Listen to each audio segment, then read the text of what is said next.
있습니다. 그 사방의 합계는 18,000척이라. 그날부로는 그 성읍의 이름을 여호와 삼마라 하리라. 아멘. 에스겔 48장 23절부터 마지막 35절까지 본문입니다. 여호와 삼마라는 말씀의 제목입니다. 여호와 삼마, 이것이 에스겔서 전체 사역을 통해서 보여주시는 하나님의 구원 메시지였습니다. 35절에 나와 있습니다. 그 사방의 합계는 18,000척이라. 그날부로는 그 성읍의 이름을 여호와 삼마라 하리라. 여호와 삼마, 문자적인 의미는 거기 계신다라는 뜻으로 우리 가운데 주고 있습니다. 여호와께서 거기 계신다. 자, 이것이 에스겔서의 총괄적인 주제가 되는 것이고 성경에서 말하는 하나님의 구원 사역의 목적과 내용으로 설명하고 있습니다. 타락한 자들을 돌아보시고 회복시키십니다. 그래서 마침내 거룩한 백성이 되게 하시는 일, 이것이 하나님이 하시는 구원의 사역이었습니다. 자, 이 동일한 내용이 에스겔서를 통해서도 동일하게 말씀하고 있는 것입니다. 자, 에스겔서를 통해서 우리가 살펴본 여호와의 영광, 이것이 처음에 이스라엘을 떠난 모습으로 그렇게 우리 가운데 펼쳐져서 섬기며 우리 가운데 그것을 가리키고 있습니다. 이스라엘이 우상을 섬겼고 더럽혀졌습니다.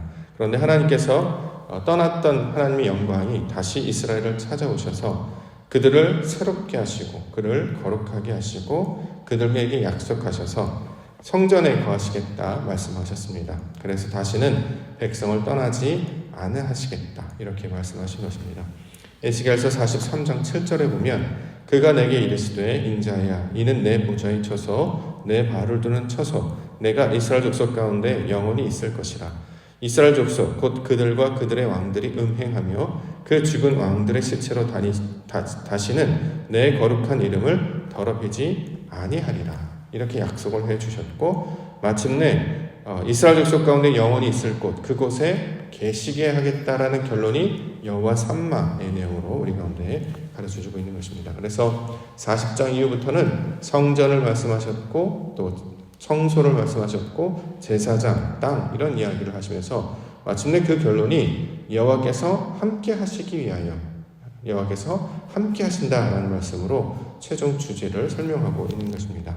여호와 삼마, 여호와께서 거기에 계신다. 그 우리의 말씀의 주제를 살피고 다시 한번 함께 하시는 하나님, 돌아오시는 하나님, 영원히 우리를 인도하시는 하나님, 우리가 그 말씀 붙잡고 기도 가운데 나아가기를 원합니다. 가장 먼저 주시는 말씀은 하나님께서 나누어질 기업의 모형으로 설명하고 있습니다. 29절 보겠습니다. 이것은 너희가 제비 뽑아 이스라엘 지파에게 나누어 주어 기업이 되게 할 땅이요 또 이것들은 그들의 몫이니라 주 여호와의 말씀이니라. 자, 여호와께서 거기 계신다. 어디에 계신다라고 하냐면 땅에 계신다라는 거죠. 그 땅, 그 앞절에 보면 동쪽에서 서쪽까지 해 뜨는 곳부터 해 지는 데까지 전체를 다 가리키고 있는 말입니다. 그 전체를 하나님께서 제비 뽑아 나누어줄 기업이다 이렇게 이야기하고 있습니다. 성경에서 원래 제비 뽑는다는 말이 별도로 사용이 됩니다. 자, 근데 여기서는 제비 뽑는다는 말을 하나님께서 열매로 맺게 해주신다라는 단어를 그냥 사용하고 있습니다. 다시 말해 제비 뽑는다. 사람이 수고하여서 어떤 결과를 얻어내는 것이 아니라 전적으로 하나님의 주권 가운데 있습니다. 하나님께서 비를 내려주시듯이 내려주셔서 열매를 얻게 하시는 것, 이것을 제비 뽑는다라는 말로 지금 번역을 하고 있는데요.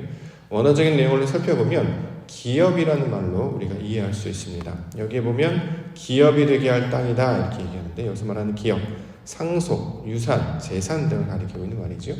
원래 아버지의 것이었습니다. 이것을 아들에게 물려주는 것이죠. 아들이 어떤 수고를 통해서 대가를 얻는 것이 아니라 아버지께서 아들에게 자연스럽게 물려주는 속성과 성분, 그의 모든 소유된 것들을 그 자녀에게 내려주는 것처럼 하나님께서 이스라엘 백성들 가운데 그 땅을 내려주시겠다 이렇게 이야기하고 있는 것입니다. 사람의 노력과 수고, 어떤 대가나 조건이 아니라 전적인 하나님의 은혜, 하나님의 긍휼로 인하여서 누리게 되는 상태, 이것을 여호와 삼마의 가장 먼저 내용으로 설명하고 있습니다. 이 땅부터 저 땅 끝까지, 해 뜨는 곳부터 해 지는 곳까지 하나님께서 은혜로 부어주셔서 무조건적으로 내려주시는 은혜와 긍휼의 선물과도 같은 것, 이것이 하나님께 주시는 내용으로 설명하고 있는 것입니다. 자, 여태까지는 사람이 어떤 수고를 통해서 무언가를 늘 찾고 구하려고 했습니다. 그런데 그 방법이 욕망을 채우고 자기 의를 지키기 위한 것이었죠. 바벨처럼 흩어짐을 면하고 자기 이름을 내기 위해서 무언가를 했던 사람이었습니다. 그런데 여호와 삼마의 상태가 되면 자기가 어떤 스스로 자기의 도성을 쌓고 탑을 쌓는 것이 아니라 하나님이 부어주시고 내려주시는 그 선물을 온전히 받아 누리게 되는 상태가 된다는 거죠. 이걸 여호와 삼마 이렇게 이야기하고 있습니다. 하나님께서 부어주시는 것을 감사함으로 기쁨으로 받아들여서 전적인 은혜로 깨닫고 이것을 하나님의 것으로 여기며 살아가는 자, 이것을 여호와 삼마의 상태로 이야기하고 있는 것입니다. 첫 번째 이 땅을 이야기하고 있는데 우리가 이제 가장 먼저 생각해 볼 수 있는 이 땅은 물질적 땅의 모습이 아니라 이렇게 이야기했습니다. 물질적 땅이 된다면 지금 지구상에 나타나는 모든 국가나 영토를 가리키고 있는 말이 될 것인데 우리가 그것을 받는 것이 아니라 여기서 말하는 땅은 하나님께서 갖고 일구시는 또 하나님께서 우리에게 선물로 주시는 그 가나안과 같은 땅 또 하나님께서 우리 가운데 처음에 약속하셨던 에덴과 같은 땅 자 이것을 회복시키시고 이것을 물려주시겠다고 약속해 주시는 것입니다. 그러면 그 땅은 어디를 가리키고 있는 말이냐 결국 하나님의 밭 하나님의 성전 이스라엘 백성들을 가리키고 있는 말이죠. 자, 이 하나님의 이스라엘 백성들과 함께 하시겠다. 그래서 해 뜨는 것부터 해 지는 데까지 모든 것들을 하나님의 은혜 가운데 내려주시는 상태로 만들어 주시겠다. 그러면 이것을 뭐라고 다른 말로 설명하냐면 이걸 안식일이라고 이야기합니다. 안식일이라면 우리가 이제 어떤 날짜를 기억하는데요. 날짜가 아니라 의미로 받아들일 때 첫째 날, 창세기 1장에 나타나는 첫째 날부터 여섯째 날까지 이것이 다 이루어지게 되면 일곱째 날에 하나님께서 쉬셨다, 안식하셨다, 모든 것을 다 이루셨다의 내용이 되기 때문에 하나님께서 그들과 함께 하심으로 모든 사역이 완성된 상태가 되는 것입니다. 자, 보이지 아니하는 하나님께서 보이는 물질로 나타내시고 그것 가운데 자신의 영광을 나타내셔서 함께 하시는 상태가 될 때 이것을 여호와 삼마라고도 부른다라는 것이죠. 자, 이것을 구원을 이루는 내용으로 우리가 오늘 가르쳐주고 있습니다. 두 번째는 성읍에 관한 이야기하고 있는데요. 30절. 그 성읍의 출입구는 이러하니라 북쪽의 너비가 4,500척이라. 자, 성읍, 예루살렘 성을 가리키고 있는 말이죠. 지금 이스라엘은 현재 바벨론 땅 가운데 머물러 있는데 하나님께서 다시 회복시키셔서 이스라엘 땅으로 그들을 돌이켜 주셨습니다. 포로기 이후에 70년이 지난 다음에 그들은 다시 예루살렘 땅으로 돌아오게 되는 것이죠. 자, 그 땅을 회복시키셔서 그것 가운데 하나님께서 함께 하시겠다라는 말씀으로 주고 있습니다. 따라서 여기서 말하고 있는 그 성읍의 출입구라고 하는 것은 예루살렘 성문들을 가리키고 있는 말이죠. 예루살렘 가운데 하나님께서 말씀하신 그대로 온전케 하심으로 하나님의 뜻을 이루게 하여 주셨습니다. 여기에 이제 문들이 등장하고 여러 가지 이제 4,500 이런 숫자들이 계속해서 등장하는데요. 여기서 말하는 숫자들은 수치, 우리가 생각하는 숫자적 개념이 아니고 하나님의 성분과 속성을 나타내는 말들이다라고 말씀드렸습니다. 하나님의 모양이 어떤 것인지, 하나님의 성질이 어떤 것인지 우리가 알 수 있도록 세상 가운데 드러내게 해주시는 모양, 이것을 숫자 얼마 이렇게 표현을 했는데요. 우리가 지난번 얘기했던 것처럼 성전은 무슨 어떤 수치가 나와 있기 때문에 그 모양 그대로 우리가 만들라고 주신 것이 아니라 의미가 무엇인지를 깨달으라고 주셨다는 것이기 때문에 이것들 또한 하나님의 의도가 담긴 말로 우리가 이것을 이해할 수 있어야 할 것입니다. 이 예루살렘 성에 관한 이야기는 요한계시록에도 동일하게 기록이 되어 있습니다. 요한계시록 21장 10절부터 말씀을 보면 성령으로 나를 데리고 크고 높은 산으로 올라가 하나님께로부터 하늘에서 내려오는 거룩한 성 예루살렘을 보이니 하나님의 영광이 있어 그 성의 빛이 지극히 귀한 보석 같고 벽옥과 수정같이 맑더라. 그곳 높은 성곽이 있고 12문이 있는데 문에 12천사가 있고 그 문들 위에 이름을 썼으니 이스라엘 자손 12지파의 이름들이라. 동쪽의 세문, 북쪽의 세문, 남쪽의 세문, 서쪽의 세문이니 그 성의 성곽에는 12기초석이 있고 그 위에는 어린 양의 12사도의 12이름이 있더라. 내게 말하는 자가 그 성과 그 문들과 성곽을 측량하려고 금 갈대자를 가졌더라. 그 성은 네모가 반듯하여 길이와 너비가 같은지라. 그 갈대자로 그 성령을 측량하니 12,000 스타디온이요 길이와 너비와 높이가 같더라. 여기서 말하는 거기에 여호와께서 거기에 있더라라고 하는 거기 새 예루살렘 성 그것을 가리키고 있는 말이죠.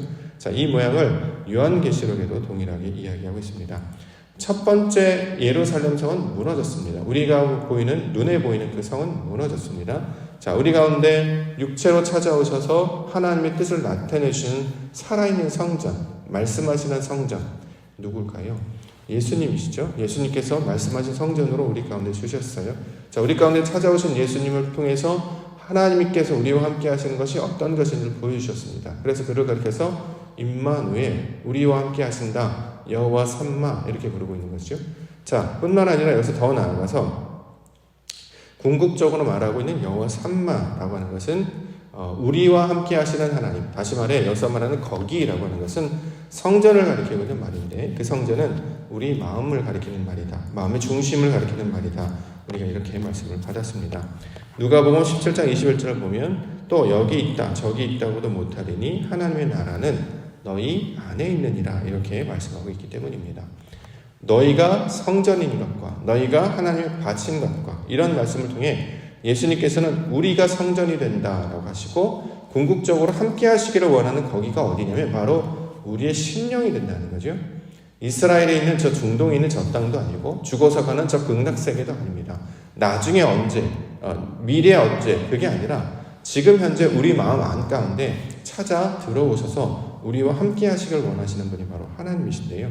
여호와 삼마라고 하는 것은 바로 그곳 가운데 함께 가신 하나님을 가리키고 있는 말입니다. 즉 마음이 새롭게 되어서 하나님의 뜻을 온전히 따르는 자 그러한 상태가 됐을 때 그것을 여호와 삼마라고 부르고 있는 것이죠.